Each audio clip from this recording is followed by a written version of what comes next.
Welcome. Thank you all for joining us this morning for the third forum in a series of listening sessions focused on race and justice in Whatcom County. My name is Moonwater, and I serve as Executive Director of the Whatcom Dispute Resolution Center. We are an independent nonprofit organization, and my role here today is as an impartial moderator for this morning's meeting. This is a public meeting sponsored by the City of Bellingham, Whatcom County, Lummi Nation, and Western Washington University. Representatives of those entities, along with city and county council members, are here with us and participating as listeners today. Shortly, many of the people you see now will shift into the attendee listening role to make space for community members to speak and be seen today. This Zoom meeting is being recorded and is also being live streamed on YouTube and BTV Channel 10. Technical support is being provided by the City of Bellingham, and I will be working with them to support as smooth of an experience today as possible for everyone. Thank you in advance deeply and greatly for your grace and patience with any technical glitches if they arise. We will have an ASL translator present for the duration of the meeting, and Spanish and Punjabi interpreters are standing by if needed. We also will be rotating through several remote locations today in an effort to increase access and participation for these sessions. If you are just joining us and would like to speak today, you can sign up by visiting at www.cob.org/listening series. We encourage people to use the Zoom function and Zoom access to speak. And if you're simply interested in listening, please feel free to join us on YouTube and BTV Channel 10.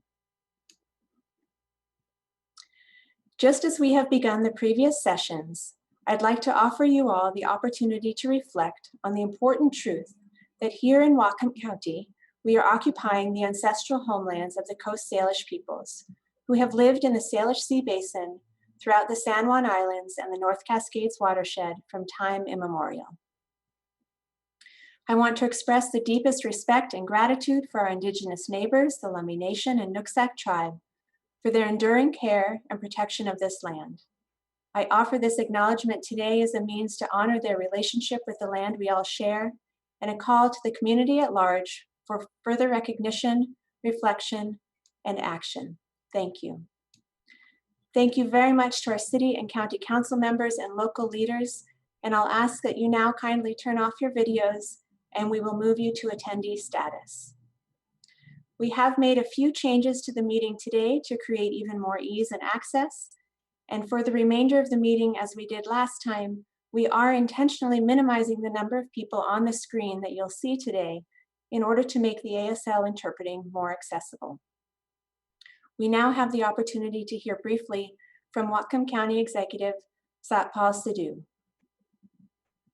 Executive Sidhu?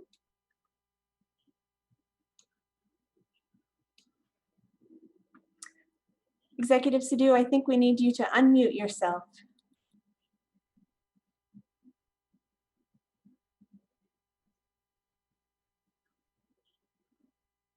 I got it. All right, we can hear you now. Thank you so much. Welcome. Okay. Good morning, everybody. Thanks for joining us on this beautiful, hot summer Saturday. And I'm going to keep it very brief to allow more time for the speakers. I'm joined today by Mayor Fleetwood. Chris Roselli is representing Western Washington University, and President Randhawa, and possibly Lummi representatives listening as well, and several city and county council members, and numerous active citizens who are keenly engaged in the issues faced by our community. Yes, many times such open conversations may not be pleasant, but nevertheless, this is the way we all make ourselves better elected officials and better citizens. We would like to hear your real feelings and ideas, however comfortable these may be, to the elected officials and to the people in power. These uncomfortable conversations about the shortcomings of your government, about structural racism and inequalities embedded in our governance system for hundreds of years are welcome. I'm happy that these conversations are happening in a safe and cordial environment. We are ready to listen, and thank you for joining us and sharing your stories, thoughts, and ideas. Thanks. Thank you so much, Executive Sidhu. And in the spirit of a shared understanding today, I'd like to review a few agreements as we move forward. Our Spanish and Punjabi interpreters will review the agreements after me. Whether you are on the Zoom call or listening in another way, I invite you today to listen deeply, to bring humility, to reflect thoughtfully, to expect non-closure. Conversations and changes will be ongoing. To share the space. So for those of you that have signed up to speak or will soon sign up to speak, I invite you to share the space with your fellow community members and to please limit your comments today to under 10 minutes in order to allow numerous voices to be heard before the close of the meeting at 1 p.m. I also invite you to help center voices from people of color and ask that you please allow Black, Indigenous, people of color to speak first this morning. The hope of this session is to hear first and foremost from our community members who identify as people of color. So if you have signed up to speak and you identify as white or otherwise privileged, I respectfully ask you and invite you today to consider yielding your time to make space for your fellow community members to be heard first. If you do identify as a person of color, we warmly invite you to share your perspective today. I also invite your grace and patience with me as moderator, with one another, and with technology. We may experience glitches, silence, or other moments of discomfort as we navigate trying to hold this important space in what we have found to be an awkward at times and challenging way. Lastly, I invite you to share appreciation for our speakers.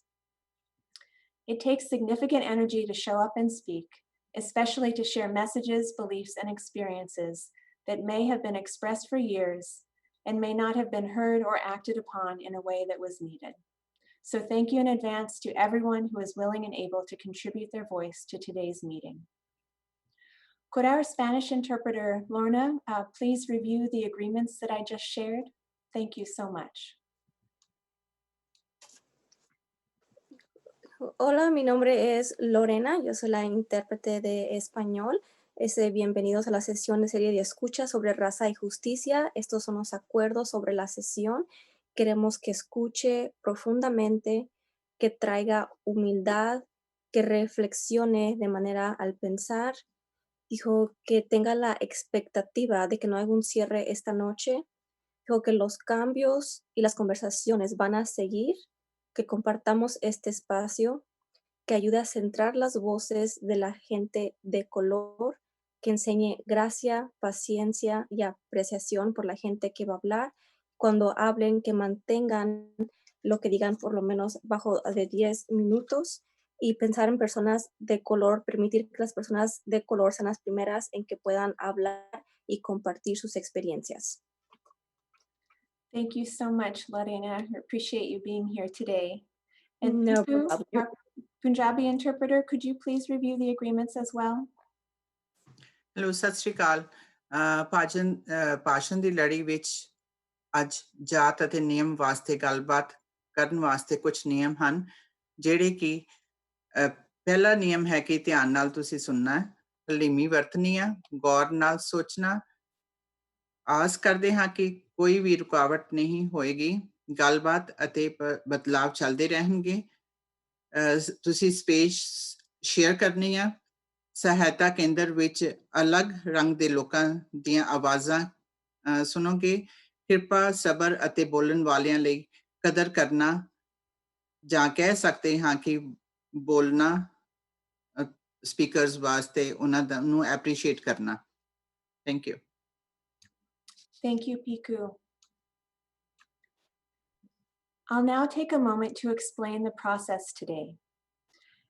As I shared before, if you identify as Black, Indigenous, or otherwise a person of color and would like to speak today, please use the raise hand function that's now available on your screen in Zoom. City staff will be assisting behind the scenes to coordinate the order of speakers. As of now, you are all meeting attendees. In groups of 3, you will hear your name be called and you will then be invited to be a panelist. Liaisons at our remote locations today will also assist in identifying speakers. Once you are a panelist, I will cue you when it is your turn to speak and will ask you to unmute yourself and if you are comfortable and able to start your video. As I shared before, please limit your comments to under 10 minutes, and I appreciate and thank you for your help in advance with time management today. When you are done speaking, I ask that you mute yourself and turn off your video. Once the group of 3 has spoken, they will return to being attendees and the next group will be brought into the room. We will continue this process until approximately 12:40, at which point we will identify our last speaker and begin to close today's session. Thank you for your patience. And at this moment, if Lorena could briefly review the process, followed by Piku. Thank you, Lorena.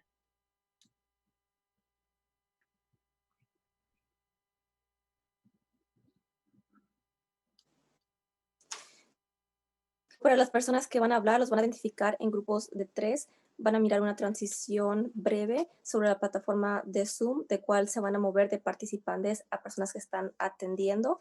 Van a permanecer en silencio hasta que su nombre sea llamado.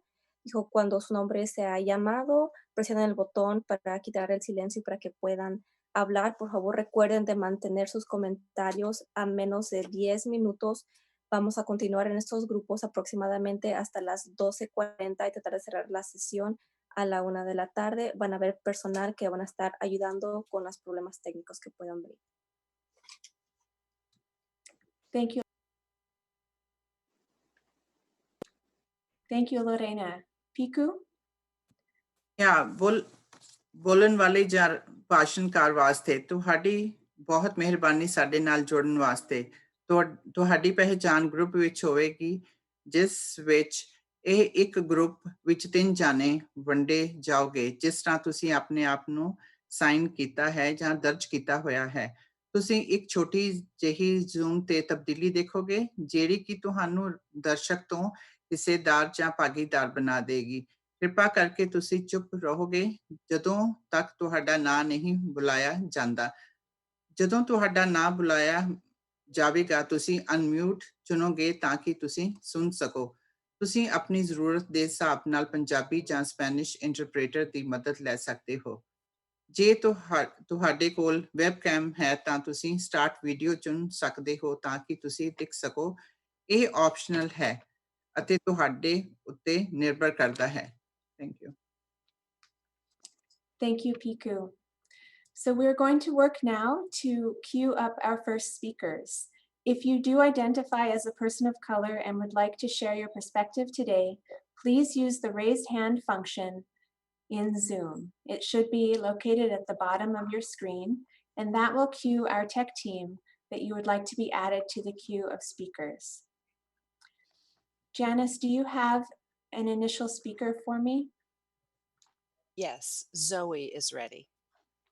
Thank you. Zoe, can you unmute yourself? And if you would like to share your video, we welcome you.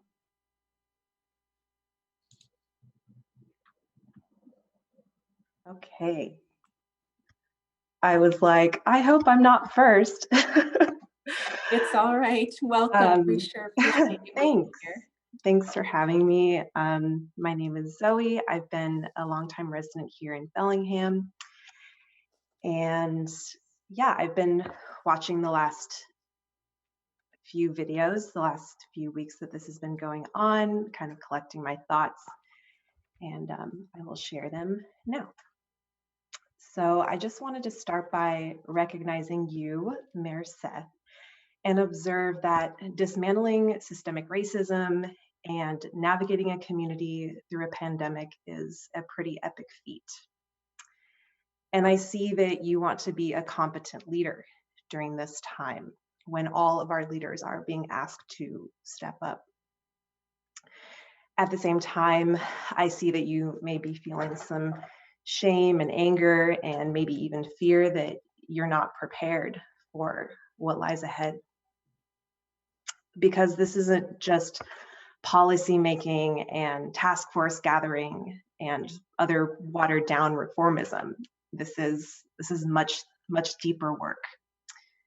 And I think you feel that, because this is really the deep work of looking at ways that you've viewed the world up until now, and your shame and fear and any walls that you've put around yourself to block out the pain and suffering of others, that's no longer going to serve you during this time.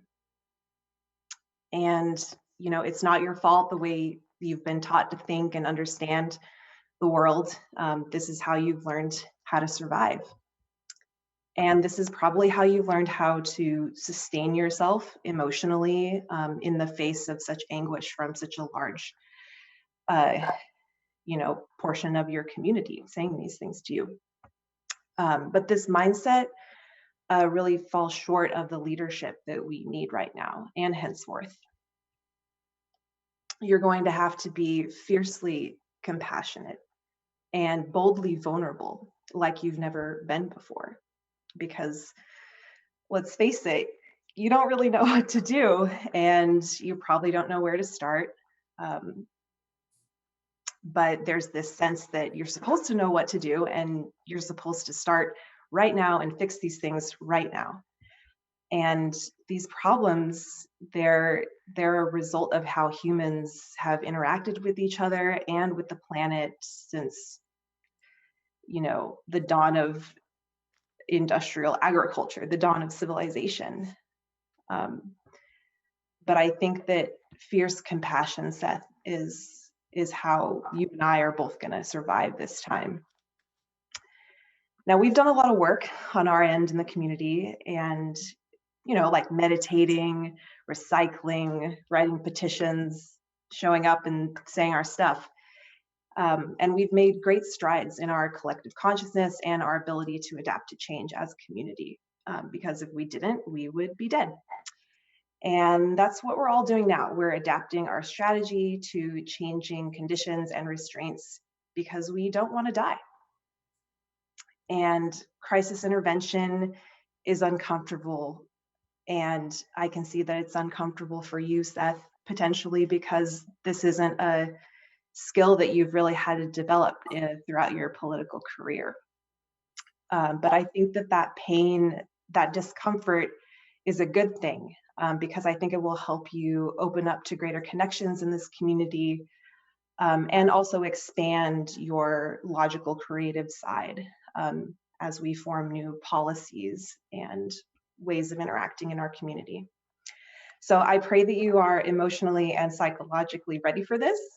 And if you are not, you know, how do you plan to prepare for that? Because the time is now to show up, and show up in a big way. Valuing process and fairness is good, and yet the way that you think about systems, Seth, must expand and adapt to meet the rapidly changing needs of this community. Because this isn't just budgeting, this is deep intergenerational and intersectional trauma that's happening right now in the community. This is crisis intervention, mediation, and the protective use of force. This is public health, safety, and communication. And based on your CV, again, crisis intervention and social justice might not be your strong suit. But I think that you are learning these skills right now, and participating in these conversations is part of that learning curve for you. Making Bellingham look attractive to the outdoor retirement magazines is great and all, but has your focus on immaculate green cityscapes perhaps been at the expense of addressing less attractive problems such as growing racial inequality, poverty, mental health crisis, gentrification, you know, just to name a few? These issues are intersectional in nature, which means they're interlocking and they inform one another. And how you handle the allocation of resources and new policy now will have generational impacts and on the long-term recovery and the rebuilding of our community. Again, the stakes are very high, and this is crisis, and crisis breeds change. This is crisis intervention, but it's also business. It's money, it's policy and procedures, but it's also the human experience, which is beyond the bounds of business because we can never fully quantify the human experience. But we need a creative synthesis between these two modes of thinking and being. Building a more robust public engagement process now and henceforth is a great place to start. Why is this important? On June 6, over 5,000 people came out in support of the Black Lives Matter movement in Bellingham. On August 4th, 90,000 residents of Whatcom County voted in the primary election. And then on August 10th, which was the last listening session, I calculated that approximately 2,000 people, more or less, either participated or listened in. So these are disproportionate numbers in the participation of our government. And I think there's a lot of factors as to why that is. But a direct participation within the city of Bellingham, you must build a strong public outreach campaign that incentivizes and streamlines mass participation, potentially through surveys, strong data, deep conversations. The city could make great strides in using information technology to truly create transformative and collaborative systems that can meet the needs of all people. Because this city will never be this great green cosmic bubble that you want it to be unless the hungry are fed, the naked are clothed, and the displaced are housed. To lead with compassion is to lead with your heart, Seth. To transform pain into words of affirmation and acts of service. To rebuild our town's culture to one of peace and inclusivity, and our economy to one of sovereignty and deep sustainability.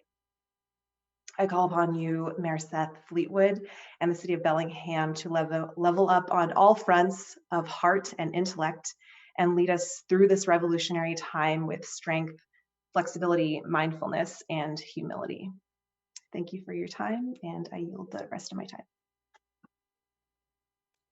Zoe, thank you so much for joining us today and for starting our conversation this morning. Janice, do you have another speaker ready for us? Yes, Lee is next. Okay, welcome, Lee. If you could please unmute yourself, and if you are willing and able to share your video, the floor is yours. Good morning. Hi. My name is actually Lichi Liang. Lichi is my first name. Lichi, welcome. Thank you. Thank you.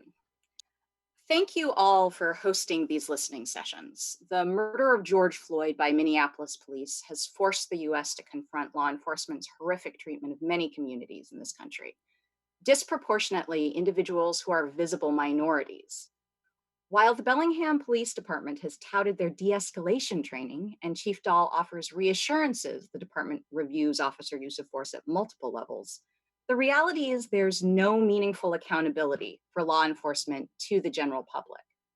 Just this week, the Bellingham Herald reported that 3 officers and their sergeant were disciplined for an incident where they transported a man known to have mental health issues to disrupt an after-shift meal of other police, calling it a prank.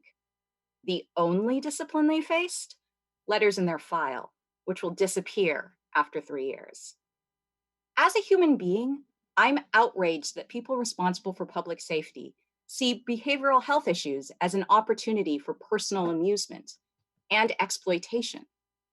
As someone with a family member experiencing mental health issues, I'm really frightened.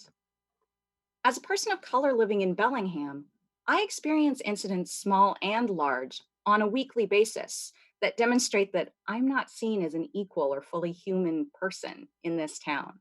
But I'm keenly aware that many individuals experience much worse. This incident reminds us police abuse often has no impact on the lives of officers violating public trust, or the departments responsible for public safety. Bellingham and Whatcom County deserve better. The use of body cameras and sharing statistics monthly are small steps towards transparency. However, without external oversight, access and accuracy depend entirely upon the honesty and commitment of leaders. Not everyone is honest or committed to equal justice. That's why we need permanent structures providing public oversight. True transparency and meaningful accountability require community participation, not merely internal review. The Bellingham Police self-reports 242 uses of force in 2018. That means on average, police used force against a member of the public more than 4 times each week. Taking a closer look, that report includes use of force against Indigenous individuals at 8 times higher than their share of the population in Bellingham. For Black individuals, the police reports using force 7 times their share of the population here. Those numbers can't be explained by random chance. They demonstrate disproportionate violence against specific communities and suggest the Bellingham police only apply de-escalation training when interacting with some members of our community. Unsurprisingly, many people find it difficult to report misconduct by the police to the police. For some, including but not limited to First Nations people, Black people, LGBTQ people, people living with behavioral health issues, police are primarily seen actively supporting systems of oppression rather than a resource providing public safety. Almost 30 years ago, the LAPD was caught on tape brutally beating Rodney King. Yet now, we've also seen Philando Castile in Minnesota, Eric Gardner in New York, Walter Scott in South Carolina, 12-year-old Tamir Rice in Ohio, and many others killed on video. None of the officers involved have been convicted. Out of the 5 states that I've lived, Bellingham is the only place people have repeatedly and publicly yelled racial slurs at me. Once when this occurred, I was also physically attacked as bystanders looked on. It never occurred to me to contact the police, even though this happened downtown. Ultimately, my body hadn't been injured.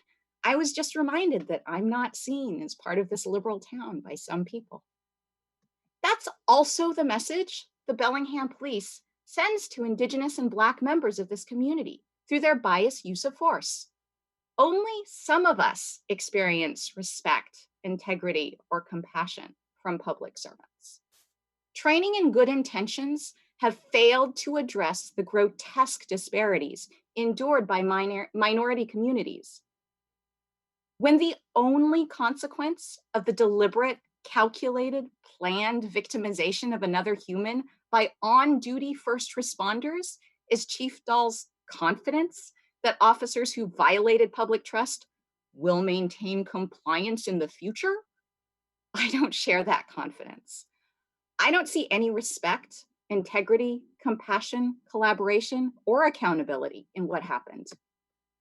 Those are merely empty words. The incident and the department response underscore the reality that we cannot trust a wholly internal process. Essential steps are missing from the current policy, and listening is not enough. Leaders have to take concrete actions to improve integrity, accountability, and transparency. Words mean nothing without action. You have a moral and a constitutional obligation to provide equal treatment under the law. So I ask, what are each of you doing to address law enforcement's wildly unfair disparities and the gaping holes in the current process? How do you plan to take action to hold law enforcement responsible for their violence? The global pandemic will have a huge impact on public finances. Will you take this opportunity to shift funds away from bloated departments that include officers who commit abuse and military equipment like tanks and invest in social services and meaningful oversight? Will you include those who experience the greatest scrutiny from law enforcement in decision-making? Government employees who are armed by the public must be answerable to the public. I call upon Mayor Fleetwood, Executive Sidhu, Chief Dahl, Sheriff Elfo, and the city and county councils to live up to the Bellingham Police's stated mission, committed to community. Establish a permanent, independent community oversight body for the Bellingham Police Department and for the Whatcom Sheriff's Office, with a lead role for communities who are disproportionately targeted by law enforcement. Thank you for your time. Vici, thank you so much for joining us today and sharing your perspective. We appreciate it deeply. I believe, let's see, I want to remind folks that we have some space for folks to speak this morning. And so if you do identify as a person of color and would like to share your perspective this morning, please use the raise hand function in Zoom. We also today are navigating some remote locations, and I have a request for the volunteers stationed at the remote locations to assist with identifying speakers for the queue. So if you are at a remote location and there is someone there who would like to share their perspective, please use the raise hand function, and that will cue us that we have someone ready to speak.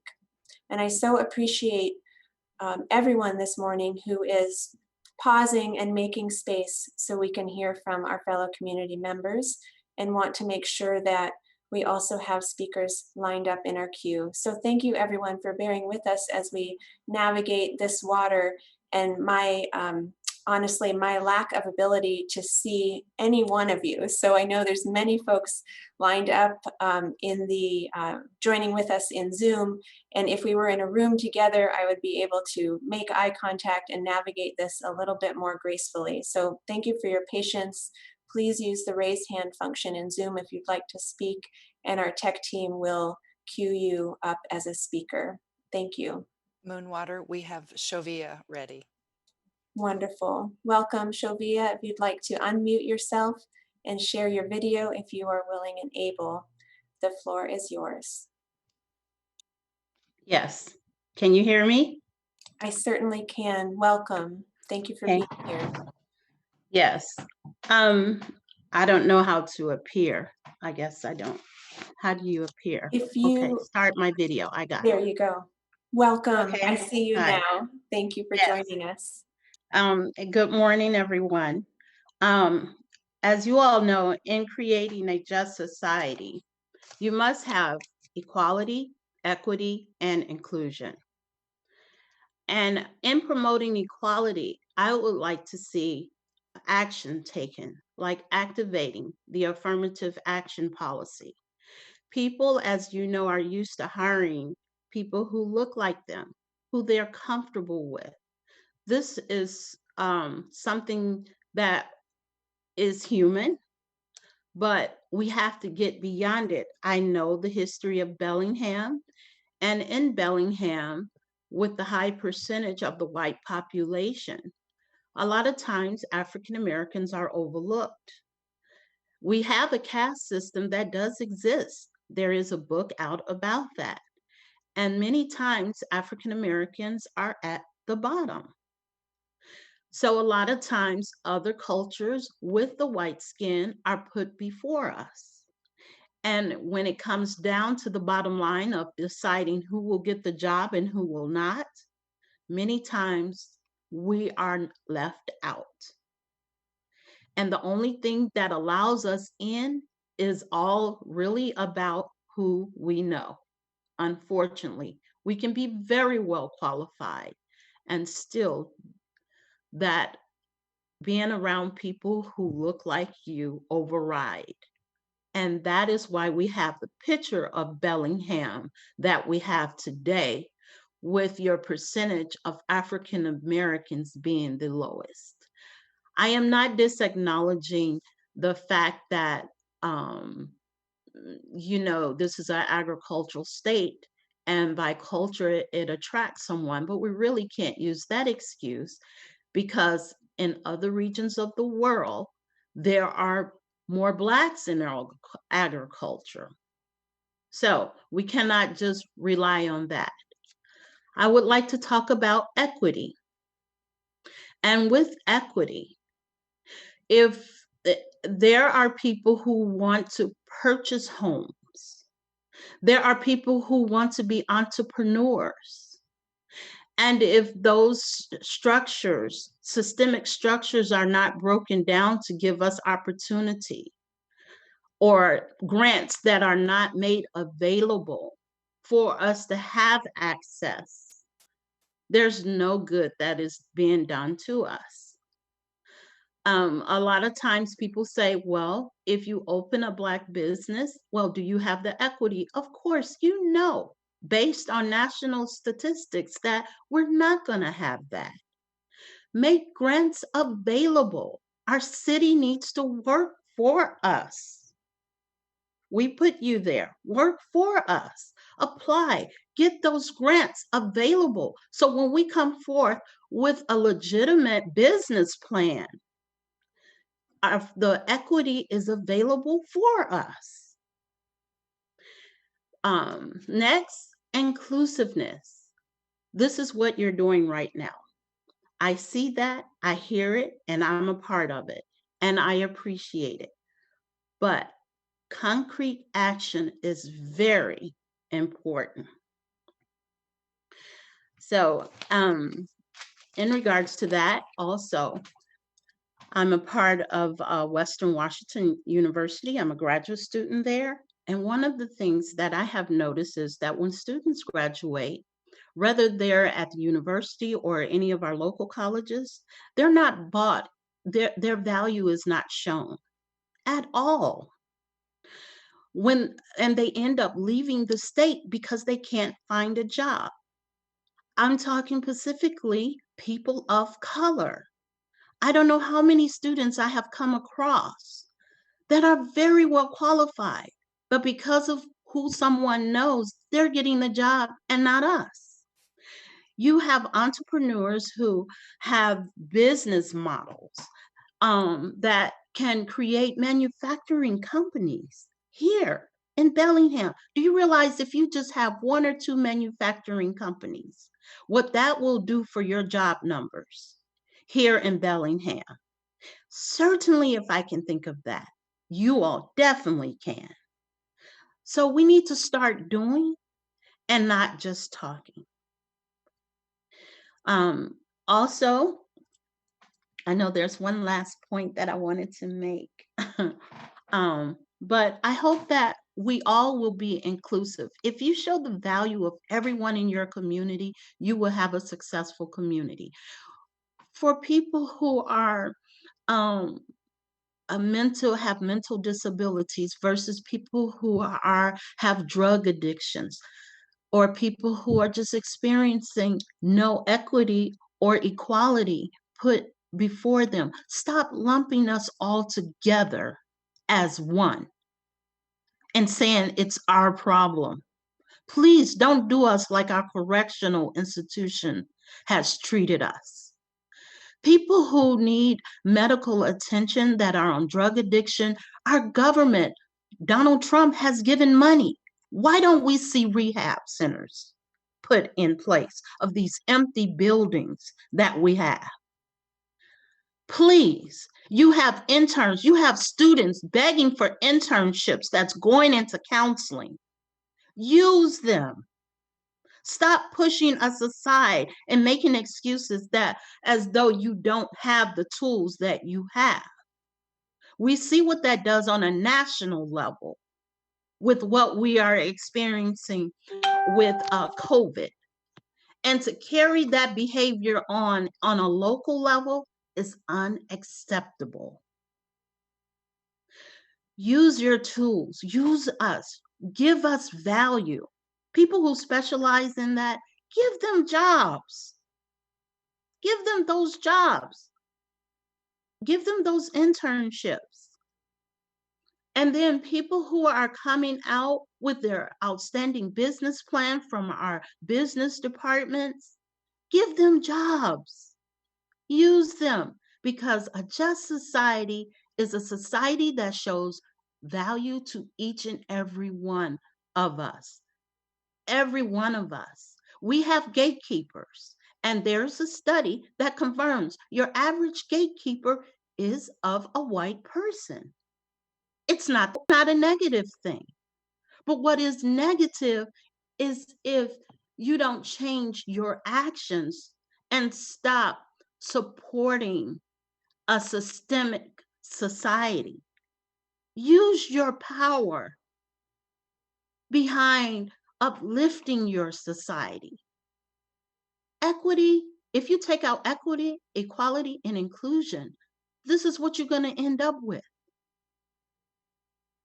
And we all know that, and we all see that. So I'm just praying that my breath is not taken for granted. I just hope that I don't have to hold my breath as well. I have children here who have grown up, who have been very successful. I have a college student, and I want to see him reach his full capacity of what he has to give. And that is what we are asking for. And I hope to one day not have to ask. I hope to be able to just receive and see all my fellow brothers and sisters. And this is not just a Black thing, as well as it's not a white thing. It's an American thing. All we have is now our local government ourselves.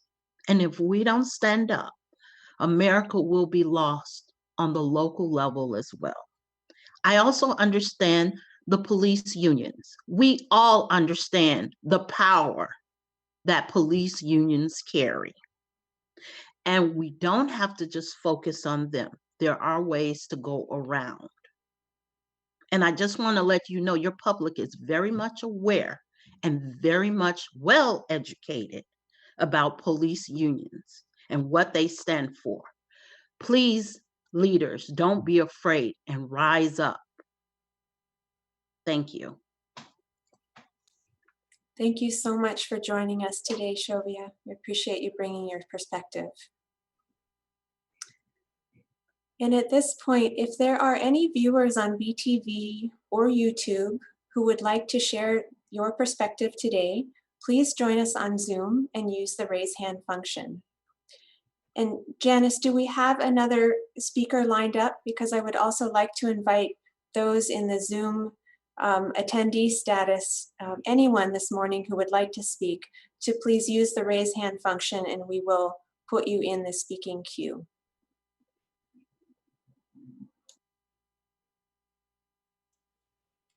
I see no raised hands at the, oh, here's one now.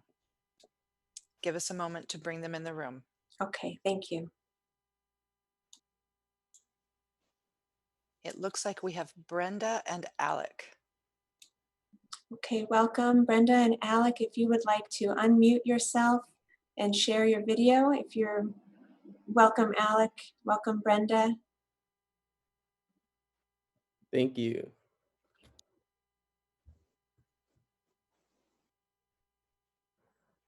Should I go? Thank you. Okay, so let's see. All right, there you go. We see your video now and we can hear you. So Alec, the floor is yours. Welcome. Great, thank you. Hello, everybody. My name's Alec. You might remember me from the last time I talked to you about Police Chief David Dahl.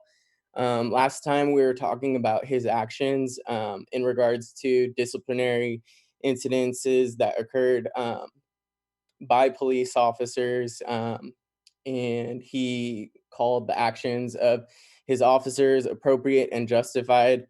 And now we're seeing another incident where Police Chief David Dahl has essentially just reprimanded 4 officers for their actions, but we know there's no real consequence to those actions, and I think that's wholly inappropriate. If I were Police Chief David Dahl, I would resign. I'm not. I hope he's listening. The seriousness of the behaviors of his officers is it's just totally unacceptable. And yeah, I think that it just reflects the issues we have, the disciplinary issues we have within the police department, and the lack of consequences that these officers are receiving. I also wanted to just speak briefly about something you mentioned yesterday, Seth, and that was that you're a process-oriented person, and I think that you're intentioned, but that speed is going to be your friend now. Speed is not the problem. Speed is the solution. I think these problems are inherently controversial. You have established opposition, and you're going to have to choose a side.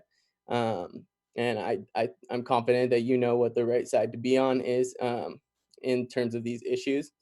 And I also want to say that I don't think that there is tension between public safety and racial justice. I think that we can achieve public safety and not sacrifice it while making cuts to the police budget. Those 4 officers that were given letters and slapped on the wrist, they all make about $100,000. One of them makes $140,000 every year. That's a lot of money, and there's a lot of money floating around that office. If you think that there's a process that we need to abide by, let's go in the same process that we funded this police department to defund it. So in 2015, the annual budget was $7 million less. Let's cut the budget by $7 million using the same process in the same timeline. So in 2015, I think it was $27 million annual budget, and it's now 34. So I think we can move fast. I think that that's going to be how we're going to make the changes and see the response from these people who are, pouring out their hearts on here and speaking really honestly.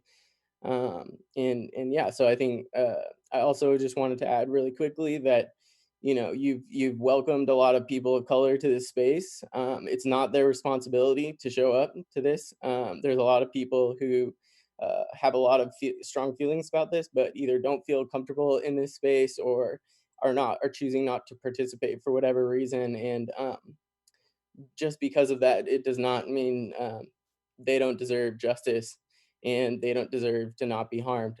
They exist, and it's not their responsibility to show up. It's our responsibility to take action to mitigate any harm caused to them. So thank you for your time. Thank you so much, Alec. We appreciate you being here today. Thank you for joining us.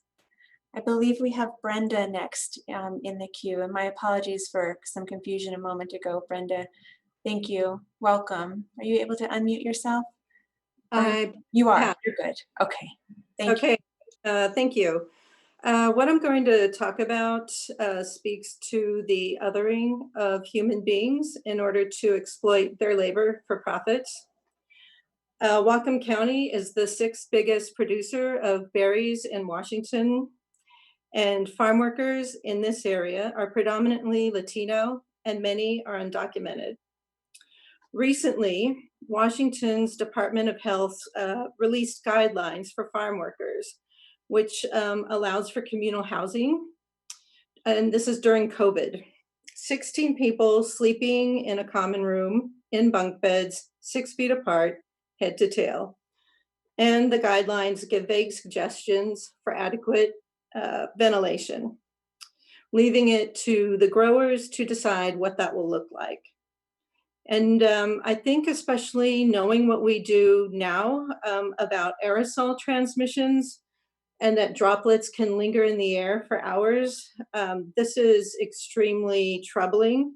And I guess I'd like to ask you, Satpal Sadhu, what will you be doing to ensure that Whatcom growers are doing the maximum to protect the farm workers. And when I say the maximum, I mean beyond the state agency guidelines, because the guidelines are fall far short from actually keeping anyone safe. And it's unacceptable to sacrifice brown and Black people for profit. And this is an urgent issue. Farm workers cannot wait because farm workers will die. So we are asking for a commitment from you to step up and do something about this. I also have another question for Satpal, and what I'd like to know is, what are you doing to change the county council being the health board? The county council have shown over the years to have political agendas that have no place on a health board. There is a conflict of interest here. We need to have a new health board comprised of experts in the field of health. It only makes sense without any bias, without any political agendas. And with that, I'd like to yield my time. Thank you. Thank you so much for joining us, Brenda. I appreciate you sharing your thoughts with us today. Janice, do we have other speakers in the queue? We have attendees in the queue, no one raising their hand at this moment. So welcome to everyone who's joined us via Zoom today. We have space to hear from any of you this morning. If you could please use the raise hand function, and that will cue our tech team to invite you in as a panelist. And if you are listening on YouTube or watching on BTV and would like to share your perspective, please log in using Zoom and indicate to us that you'd like to speak today. And we will wait just a moment to line up additional speakers in Zoom and encourage you to share your perspective today if you're willing and able.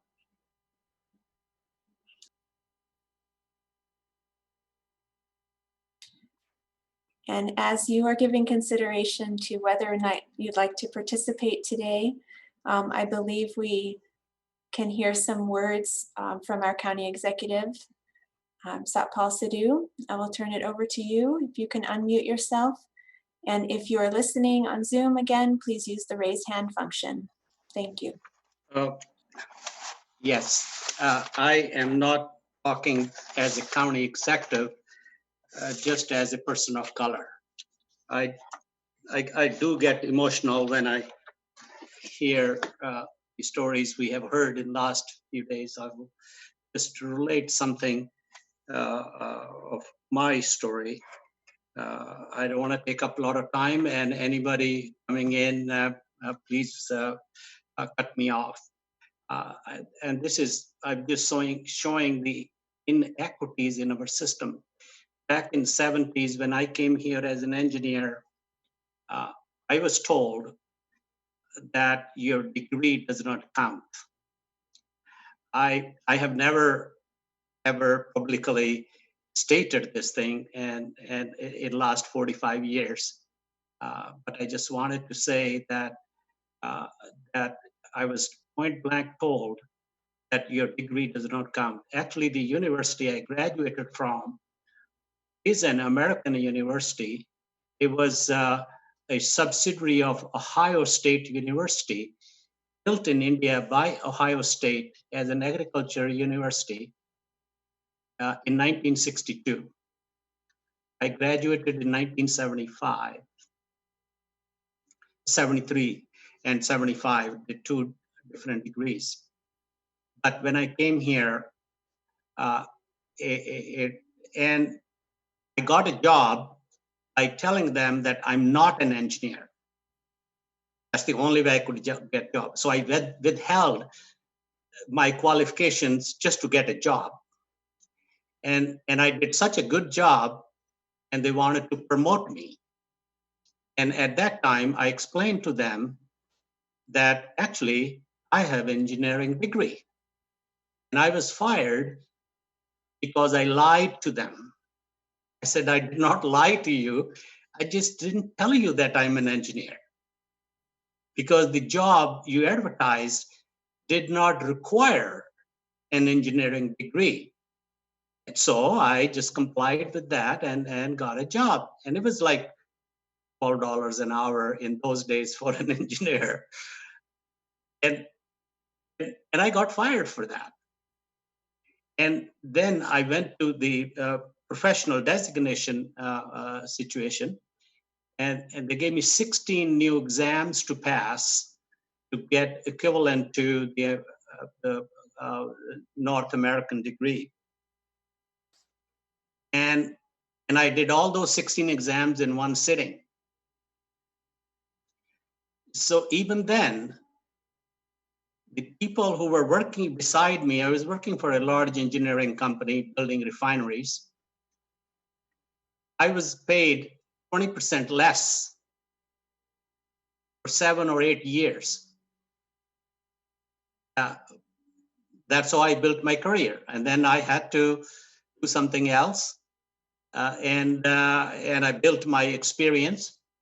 And the only way you can do is you change your job, go to a new company, and they don't know how much money you were making. And then you try to go forward with that. So it's not only that people who are farm workers or people who are in other positions or jobs. This is an example of systemic inequalities, inequities built in the system. And there are many other things I can share. They may be subtle, they may be little, but they are there, and they should not be. They should not be just because a person's origin, which country come from, or the color of the skin. So I'll just stop here. Thank you very much for giving me that time. Thank you so much, Executive Sidhu. We appreciate you sharing your perspective in that way today. We have some additional space if there are any additional folks who are with us today who would like to share their perspective. Please use the raise hand function in Zoom. And we'll wait just a moment to see if there's anyone else who would like to speak today. We have Myra and Rhiannon. Okay, Myra, could you unmute yourself and share your video if you are willing and able? Yes. 73 and 75, the 2 different degrees. But when I came here, Oh, let's see. We have some additional sound coming in. by telling them that I'm not an engineer. There is some feedback we're experiencing, I think. Myra, I'm wondering if that is coming through your computer. Let's see, let's have you try unmuting yourself and we'll see if we can hear you, Myra. Explain to them. Do you have some sound running in the background? I have an engineering degree. No. I was fired. Myra, we're gonna come back to you. I'm gonna go to the next speaker, and if you do have some sound in the background, to try to mute that, and then we'll come back to you in just a moment, okay? Thank you. Rhiannon, are you able to join us? And Myra, you can hide your video until I cue you. And Rhiannon, if you can unmute yourself, the floor is yours. Welcome, thank you for joining us today. Let's see, we just lost Rhiannon, I think. There you are. Bear with us for a moment here. Myra, you can stop your video, and Rhiannon, you can start yours. And can you see me okay? I can see you and hear you, and the floor is yours. Welcome.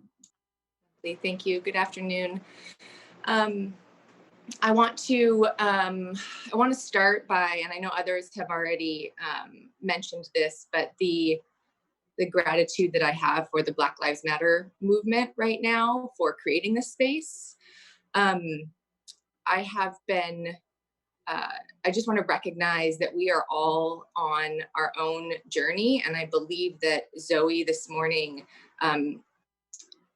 invited us all in, not just our elected officials, but all of us to do some some soul searching and some honest reflection. I really appreciated, and I wrote it down, to be boldly vulnerable.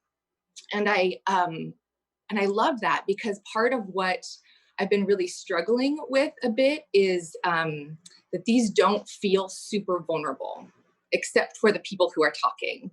And I would love to see that turned around a little bit. I would love to hear conversations. I don't know where any of you are on that process, so it's really hard for me to know like what is valuable to share or bring to this.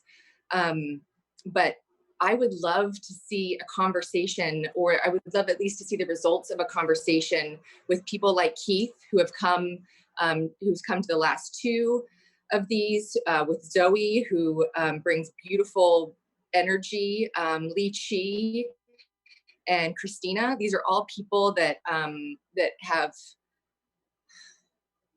invited and engaged me to like lean into this conversation. I would just love to see an opportunity where we get to understand where you are in this process, what you are already doing.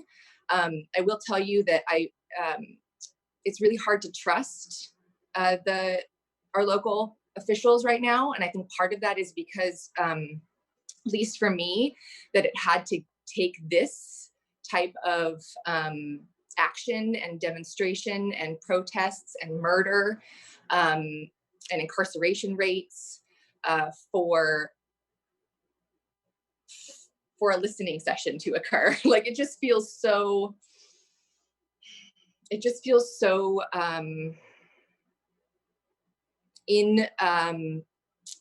disingenuine, maybe, and I realize that's probably not where you're at, but that's just what it feels like. It feels like incompetence, and that this wasn't some of the work that you all were doing from day one. Makes me feel like I can't trust what's going on, and I'm not getting anything back, right? Like, nobody's getting anything back that is meaningful. And so there was a part of me that was, why even try, right? But this is democracy. In all of its glorious forms. Some of the, we stats back finally from our jail, and it looks like we've got about 16% of folks who are in jail are Native. We've got 6% that are Black. If you look at our foster care system, right now this year we're doing really well. Only 10% of the kids in Whatcom County's foster care system are Native. In 2008, it was 27%. Black youth are also disproportionately showing up in our foster care system, 10% also, and only 4% white.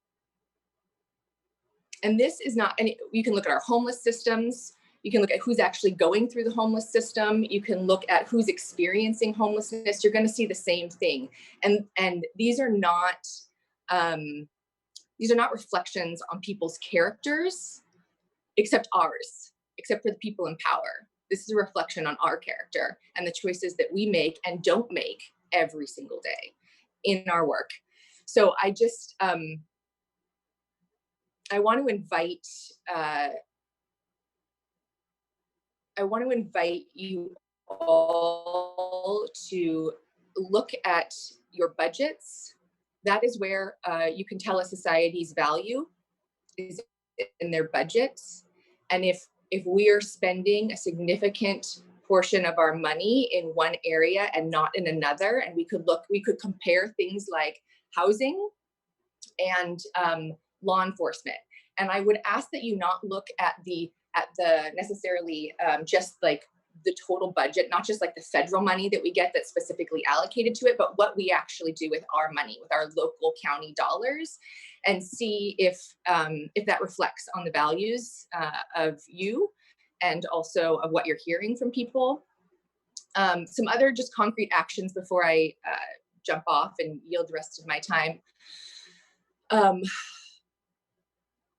I would love to see a demonstrated commitment.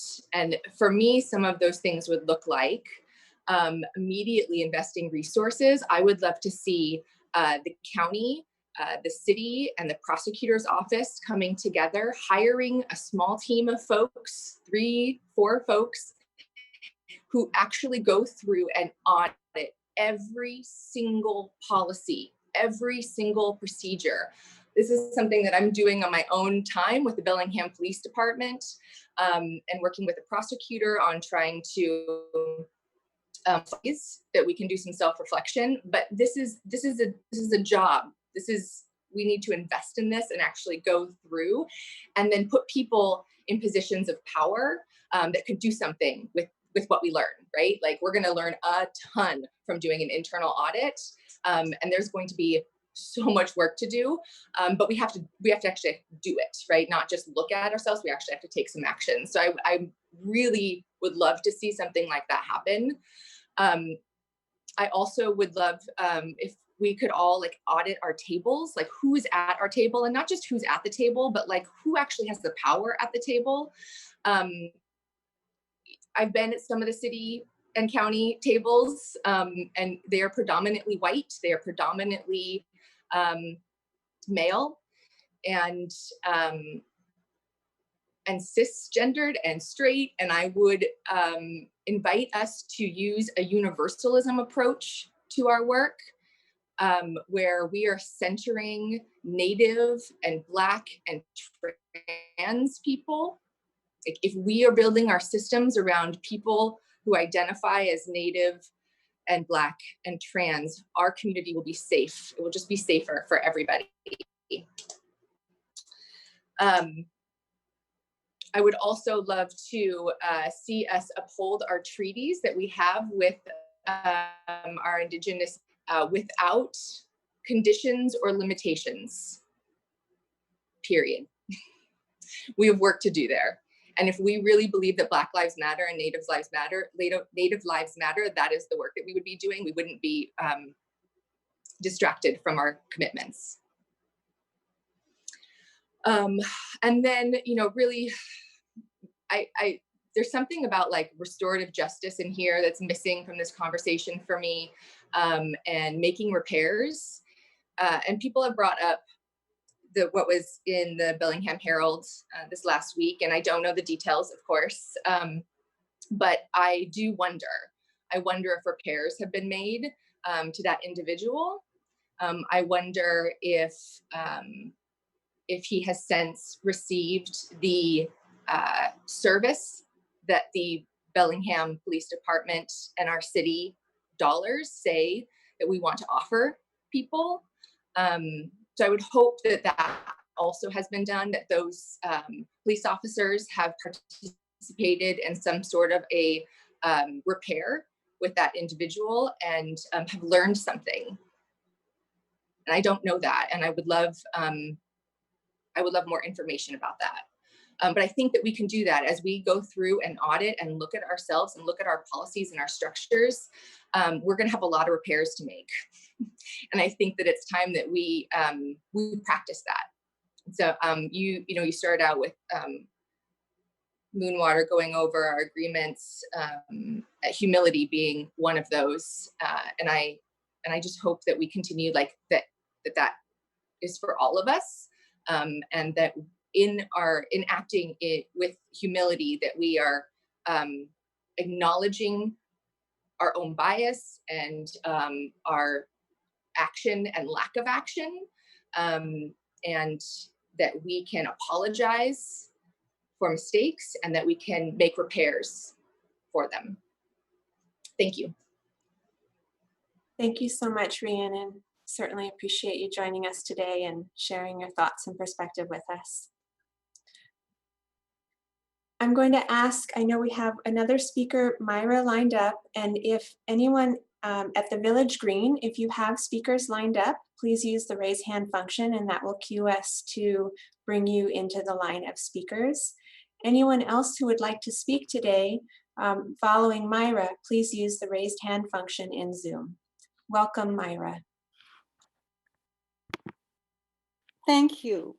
I want to support wholeheartedly that very powerful testimony by Li Chi earlier in this session, and particularly the part about the importance of an independent community oversight board.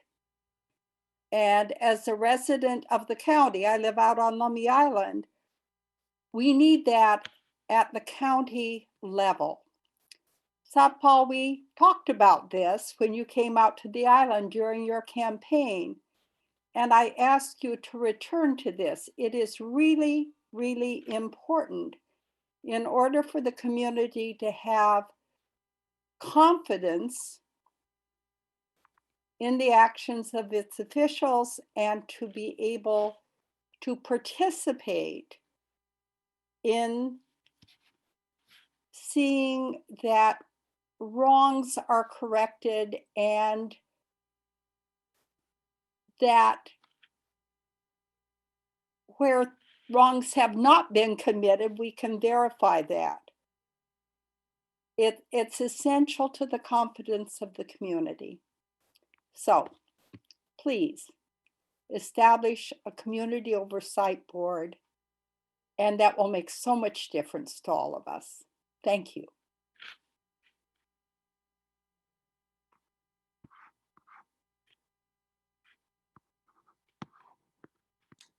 Thank you for joining us today, Myra. And I just would like to take this moment to check in with several of our remote locations. So at the Lighthouse Base Camp or the Village Green, if you can use the raise hand function if there is someone present there who would like to speak. And for those of you who are listening on Zoom as attendees, if you would like to speak now, there is space and you can use the raised hand function and we will queue you up. And we do have someone at the Lighthouse Base Camp. Okay, welcome. I think we can almost see you. And I believe we can hear you if you'd like to start speaking. Hello. Hello. I'm going to stay muted today on my visual.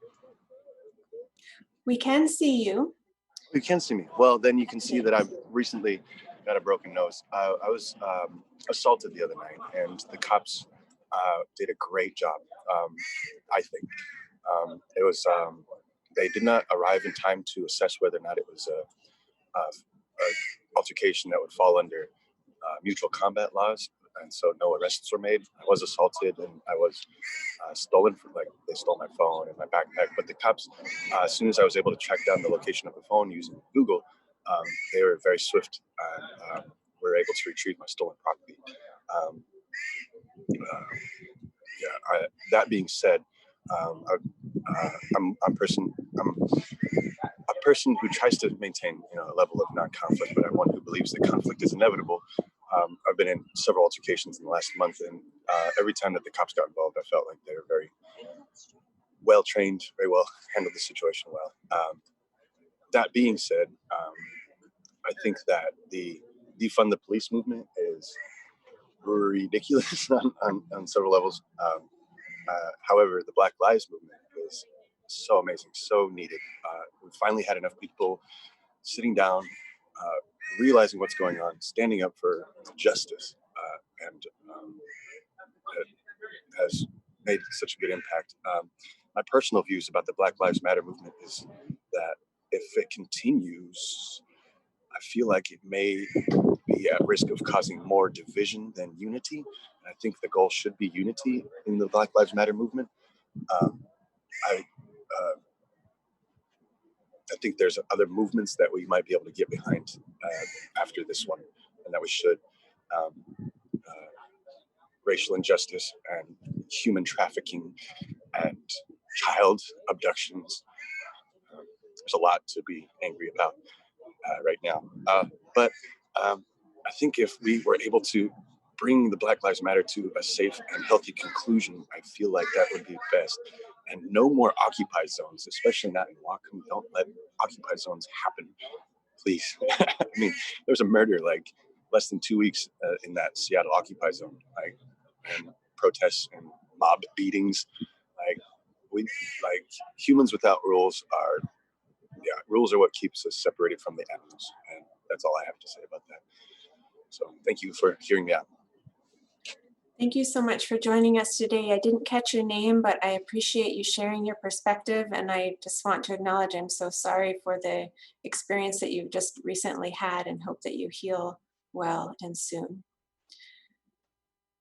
We have some space to hear from additional speakers, and we will move to close shortly. So if you would like to speak this morning, please use the raised hand function. We'll wait a moment to see if there are any additional speakers before we begin to close our session today.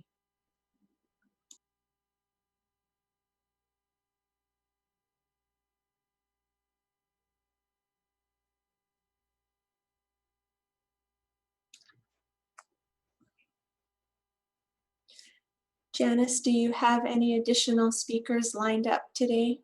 I do. If our tech team would put Shovia back in the room for me, that would be great. Wonderful, thank you.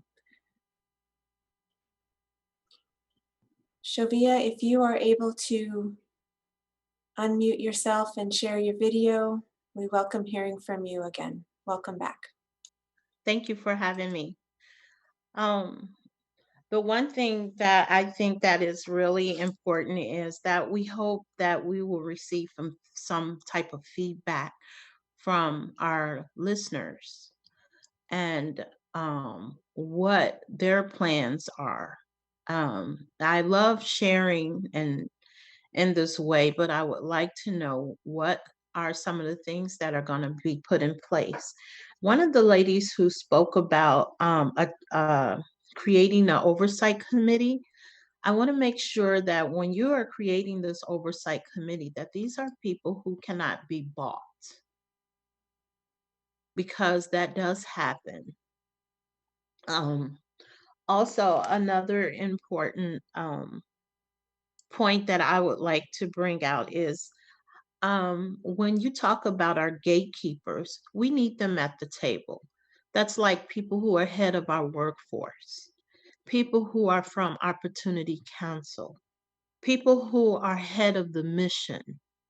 These are the people who we would like to see at the table, because one of the most frustrating things is talking to people who already know how we feel and what we want and have limitations of what they can do.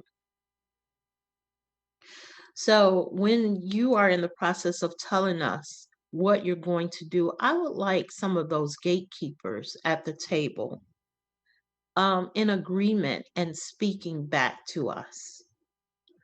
That's all I have to say. Thank you, Shovia. If there aren't any additional hands raised, then we are going to move to a close, and I believe we have some closing remarks from Executive Sidhu. So Janice, I'll just check with you to see if we have any other speakers in the queue. I see no hands raised. Okay, and I do have, let's see, if our tech team is able to review the Q&A and let me know if there's anything different that we should do in this moment before I shift to Executive Sidhu. Thank you for your patience, everyone.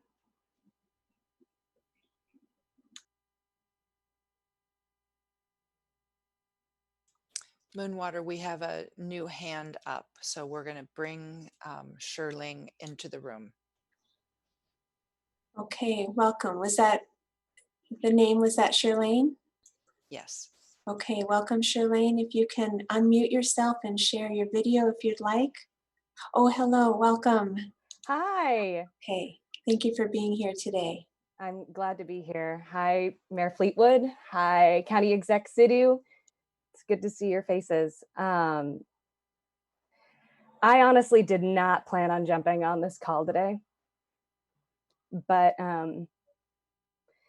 I was really moved listening to Lychee and to Shovia and the other speakers, as well as listening to you, Satpal. You reminded me of this moment that happened in high school, where a student came up to my sister and said, "So you're half Chinese and half regular." And it was your son, Amin, who said, "What do you mean by regular?" And that kind of microaggression is what I see most often in our community,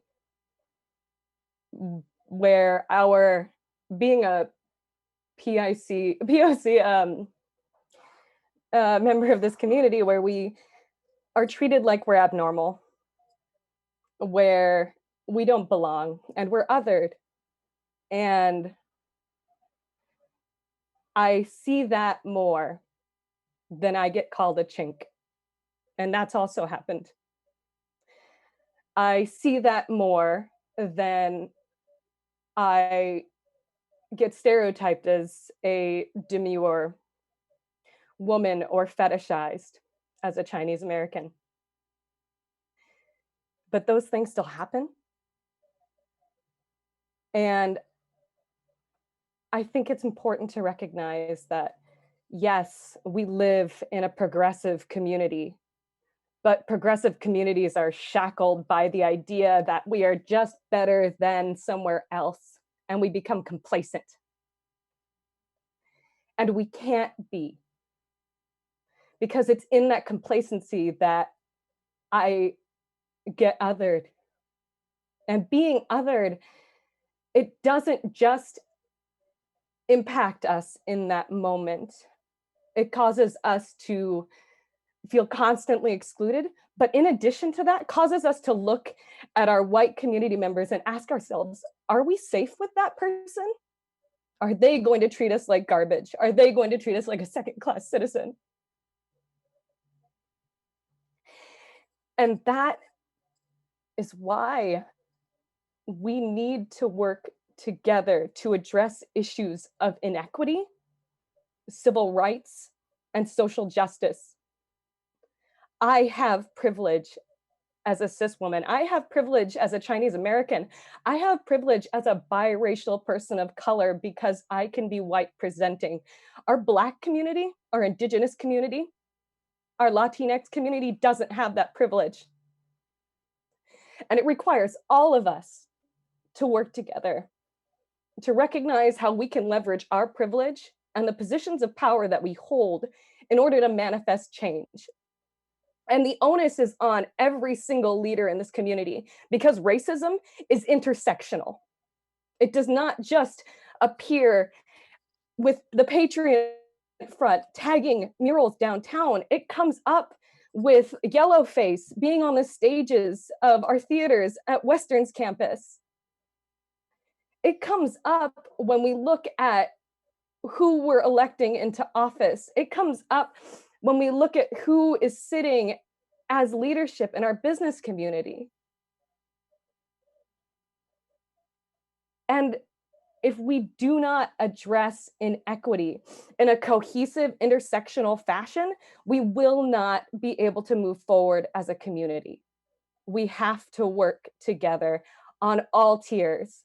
And at this point, as someone who exists in the art community, as someone who's an educator, as someone who exists in this business community, but also is invested in this social justice movement, as someone who has lobbied for funding, who communicates every day, and someone who's a mother of a student in our school systems, I can tell you that a majority of this community is ready to do the work, and to do the work with you.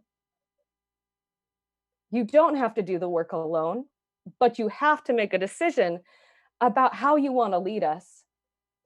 And if your plates are too full, you need to empower others to do the work and create systems that empower others.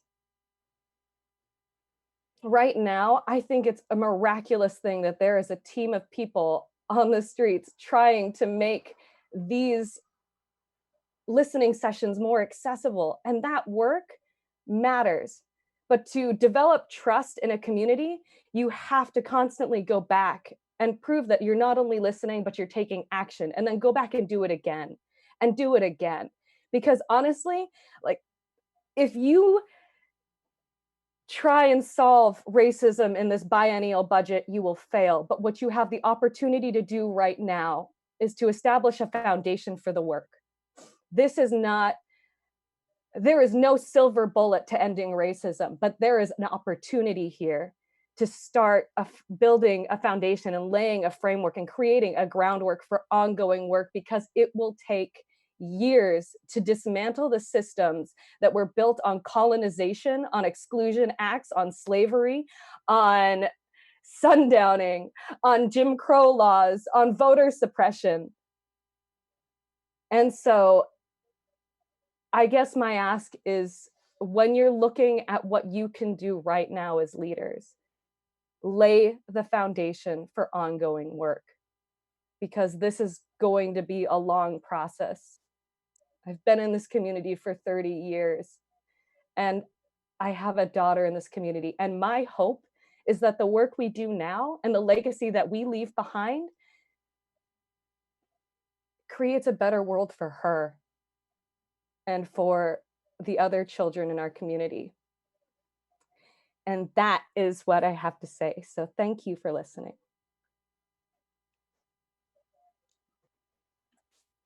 Thank you so very much, Shuling, for your presence and participation today. I believe we are going to hear now from Executive Sidhu. Thank you, everyone.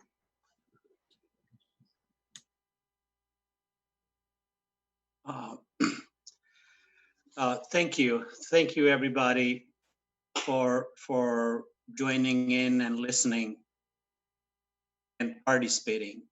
I'm a bit emotional as well. When we moved in here in Whatcom County, we have 3 boys, and they were aged like 1 to 5. So my kids started kindergarten in Meridian schools. They were the only East Indian kids. I want to share something else with you, which I have not talked about ever. Our oldest son was in grade 3, and he comes home and asks his mom, "Can you change this color of my skin?" She had no answer. She did not know what to do. I come home from work. She takes me in the bedroom and tells me what our son told her, that this is the question he asked me today. We struggled for a few days. The best thing we came up with, my wife started volunteering as a teacher's aide at Meridian School for 6 years. Unpaid position. I said, this is just because they were the only kids in, and Meridian is a rural district. I'm not blaming one single person or single kid or parent. That's when we say systemic, when we say embedded. This is what you call embedded. Kids are innocent, but kids are very cruel. They're innocent and cruel because they don't know any difference. They just say things they have learned, things they know. And I remember Shulin and her sister were in school with my kids. And like what Shuling said, is this is not is something you can do in one biennium budget or one magic wand or one little ordinance or resolution or change a police chief, and you think that we have done our job and we solve this issue. If the system is such and there is a person of color or any other person sitting in that position of power, the system can enable that person to behave in the same way. I think that we have gathered a lot of notes and things, and I understand people asking this question, that what is the answer? What are you going to do? That's the quick answer or response. People are saying, and I heard it before also, that you guys just listening. You're not answering back to us. This is not a simple answer. I think that some of the things I have listened in and made a lot of notes, but I will say that commitment to equal treatment. We need to reject and reform the systemic racism and inequalities. We need to look at the internal process of police disciplining. Like Myra said, that we did talk about that maybe county should have a ombudsperson. We had a long discussion for an hour, more than an hour, with 15, 20 people in one room at Lummi Island. And that was the topic of discussion, that we should have more oversight. And in our country, right now, the situation is people in power actually fire people who are put there for oversight. So you bring your favorite person to do the oversight. Inspector generals. I'm just giving you an example and not getting into politics, but that's the reality of it. I think that these are the ideas which can bring that change, which can start that change, like foundation of change. Shulin said that there is no silver bullet. I think dismantling the systemic changes, the systemic embedment of these policies, codes, rules, which may have been passed 50, 70 years ago, and it became a practice, and we just assume that's how we do things. I think they all need to be looked at, and they can be only looked at not just by 5, 6, 10 leaders or 6, 7 council members. It has to be a community effort and community acceptance, and there are pushbacks on that as well. So to me, I am so glad that people are engaged. It doesn't matter, it has to be 5,000 people listening to in these series, participating in these series, and there could be just 50 people, could be 250 people. It matters that we are openly talking about it.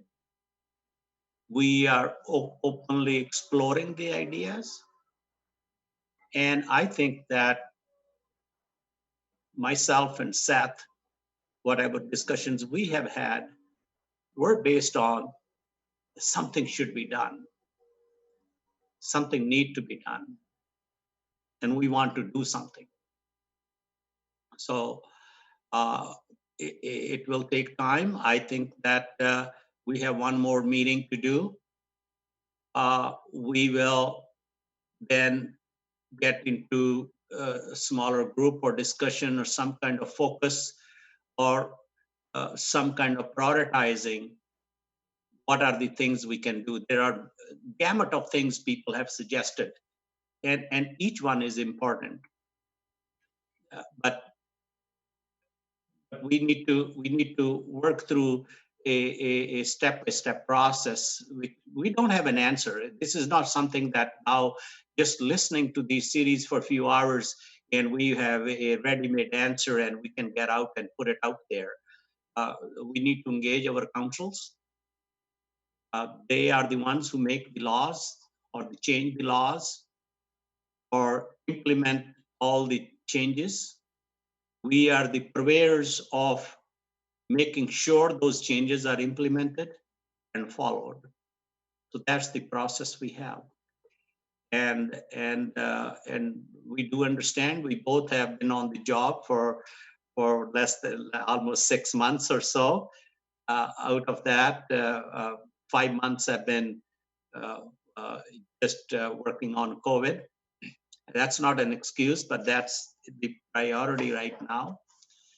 And now I believe this is also another priority we have to take upon. So I would stop here, and once again, thanks everybody. Please spread the word, tell more people, talk to your friends, neighbors, anybody you can, and bring them to the next meeting. It is, that's another thing we both have said, me and Seth, that this is not the only time we can have this meeting or this listening series. This could be, there could be more. There could be more focus groups. There could be more ways to connect with public and engage with community. The council members themselves also elected by the community. It is the community together brings the change. I had that experience when we built the Arch of Healing and Reconciliation. About some events happened in Bellingham, entirely on a racial inequity, 110 years ago. It's not that you want to carry that grudge. Carrying that grudge doesn't do anything. It's the lessons we learned and the resolve we have that not again in our community, this should happen. That's what that arch is a reminder of. We were not there 100 years ago. The people who this happened to, they're not there. But we, as current generation, know this happened. What can we do that it should not happen? So that's what I have to say. And once again, thank you very much. Appreciate everybody's time today. Thank you.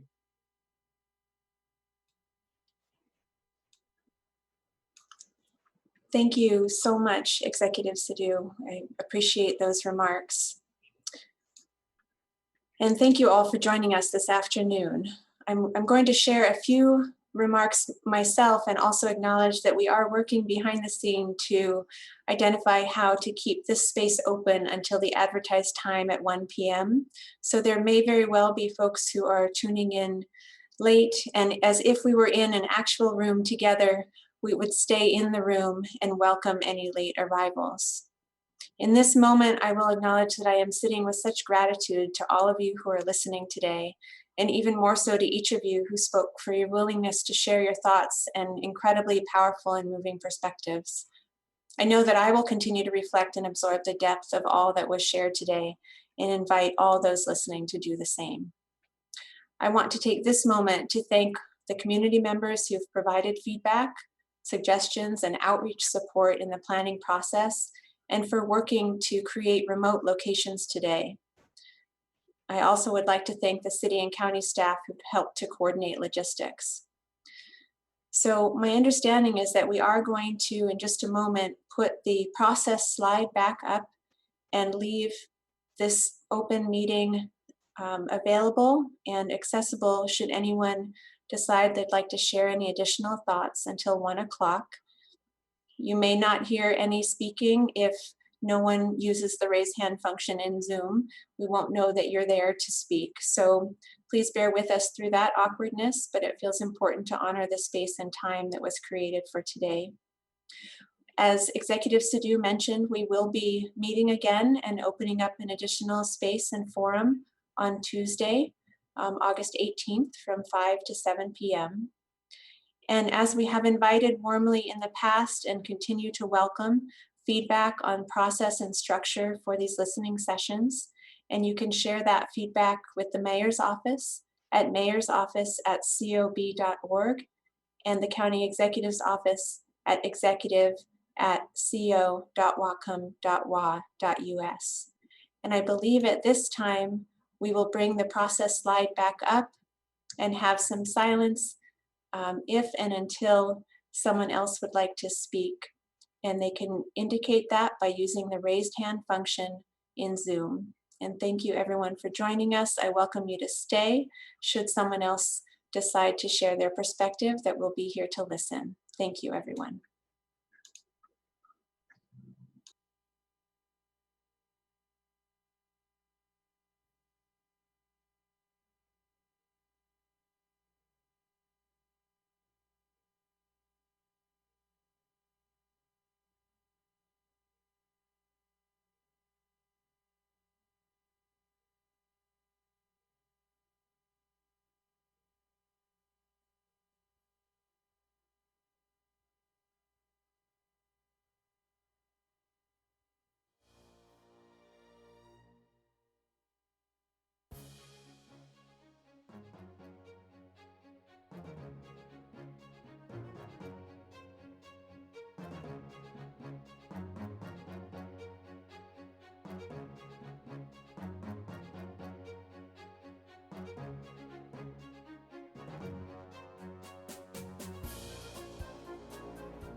Moonwater, we have Dina. Welcome, Dina. You can unmute yourself and share your video if you are willing and able. And the floor is yours. Hi, can you hear me? Yes, we can. Thank you, Dina. Welcome. Okay, I'm working with the process of having a headphone on for the first time for one of these meetings, so a little tricky. I just thought I'd speak since there was some additional time. I know I spoke last time, and I certainly don't want to take up any extra time if anybody else is available. But I did just want to speak about, I've been following the Homeless Strategies work group meetings. And I know that homelessness is really something that affects a lot of people who are in inequitable situations where they don't have stability. And I know systemically that is something that,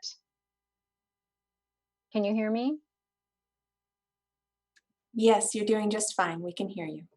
Okay, hold on. And let me do something really quick because I was on YouTube earlier, so I need to shut that off. Okay, and then I need to find you again. Can you hear me now? Yes, we can. Thank you. Okay, sorry about that.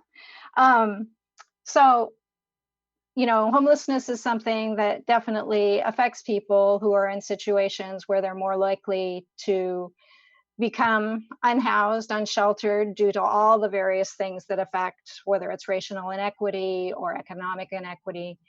And I feel like there's really been a lack of focus on getting people who are in that situation involved in the process and bringing our community members forward to help address that process. I feel like Homes Now is a good example to use only because they have been members of the community who have gone out there just as individuals at first, just doing outreach to people who are homeless and trying to address their situation as best they can without any other support. And then coming together, as some of the members of Homes Now did, they have tried to create these solutions themselves. And I feel like there is more respect and more value that could be conveyed on individuals who are doing that kind of work. It was really disturbing to watch a homeless strategies work group meeting where one of the council members, Dan Hamill, really belittled all of their work. I mean, to act as if that their solution wasn't really valuable to the community. And that's really disheartening to see after all of the work that those people have done. So I think those kinds of things where people aren't like facing opposition to just getting respect and getting encouraged instead, because they're standing up and saying, look, we want to provide more service to you. We want to be of more help. And instead of being met with an encouragement to say, yes, let's find a way to help you do that, they are met with silence most of the time or opposition. And so when they're doing things like just trying to manage during this COVID situation of having some kind of observing of the rules for COVID and also observing of the rules of their permit, they were met with a very confrontational situation where it was, they felt and threatened that their permit would be taken away from them to run their Unity Village. So those are the kinds of things, and I'm sure it happens to a much greater level in situations where race and economic inequity is involved. And so that's something that really leaders could address that right now by addressing those attitudes within how they are relating to people that come to them to try to provide services and try to address solutions and offer solutions that aren't maybe looked at as the normal, going through the normal channels and having the huge financial backers or things like that. There's a lot of obstacles, and yet those people intimately know those people who are suffering, and they are advocates for them, and they deserve as much help as those who have, great technical resources or financial resources or years and years of experience. These are members of our community who are seeing a gap in services and they're trying to fill it. So those are the things that I would call on you to think about and to take action on really quickly, because there's no reason that can't be addressed really in a prompt manner. So thank you for the opportunity to speak. Thank you so much for joining us today, Dina. Thank you. And if there is anyone else who would like to speak, we have just a few minutes left. You can use the raised hand function in Zoom now, and we will open up the floor to you.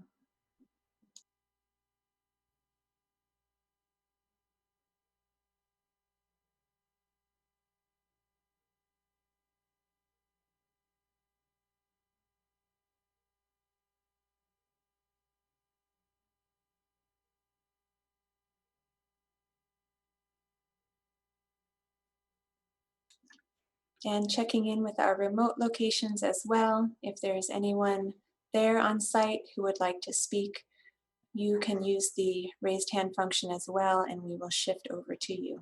Thank you.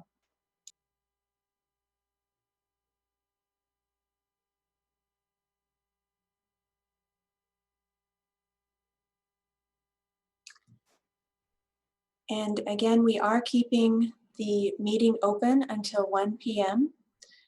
For those of you who are still with us on Zoom, or if you're watching on BTV10 or YouTube and would like to speak, we have a few minutes remaining, and you may log into Zoom and use the raised hand function, and we will cue you in the speaking line.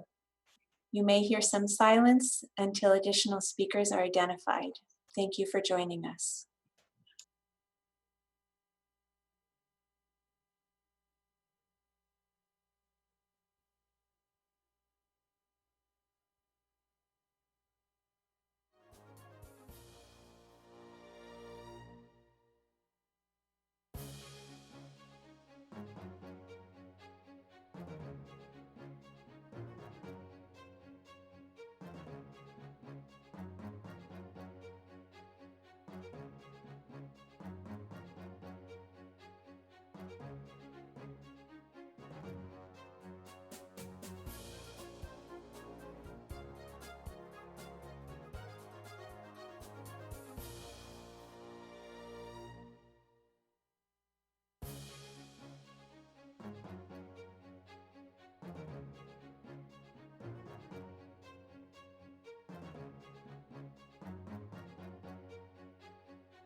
A reminder to our listeners that there are a little more than 5 minutes remaining in this meeting time.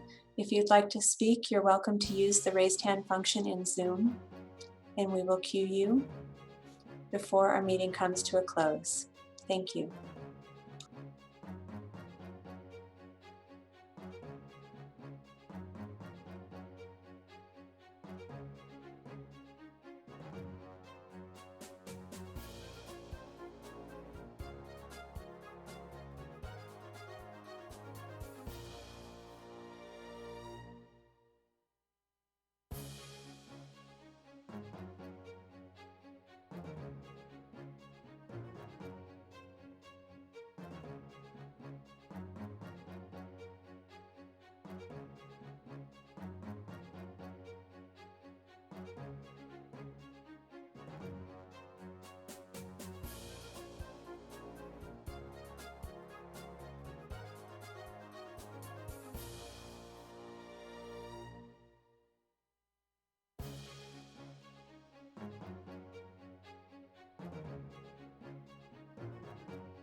Thank you again, everyone, for your participation this afternoon. Please join us on Tuesday, August 18th from 5 to 7 p.m. for the final in our series of 4 listening sessions. Have a lovely day.